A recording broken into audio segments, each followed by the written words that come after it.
Welcome to the Slop Farm. Enjoy the video. In this video, I will explain how to make delicious udon soup without dashi. Many people think dashi is essential, but I'm here to show you a fantastic alternative. We'll create a deeply flavorful, umami-rich broth using readily available ingredients. This approach ensures your udon soup is incredibly satisfying, proving you don't need traditional dashi for an authentic taste. Get ready to discover a new favorite way to enjoy this comforting dish. To craft our incredible flavor base, start by soaking about 10 grams of dried shiitake mushrooms in 4 cups of cold water for at least 30 minutes. This rehydrates them and extracts their wonderful umami.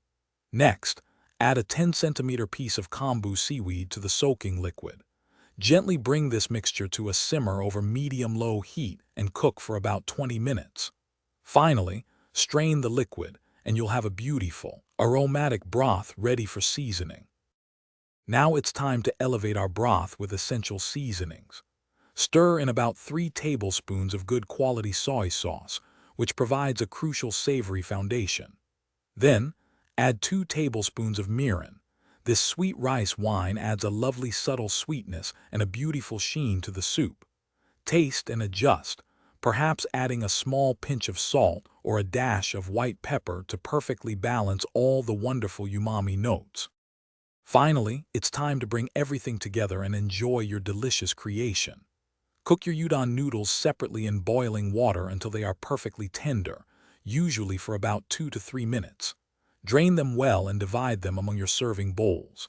Ladle the hot, aromatic broth generously over the noodles. For a perfect finish, garnish with fresh sliced green onions, a soft-boiled egg, or a sprinkle of 7-spice shichimi togarashi. Enjoy your homemade udon soup. Thanks for watching. Consider subscribing if we helped you today.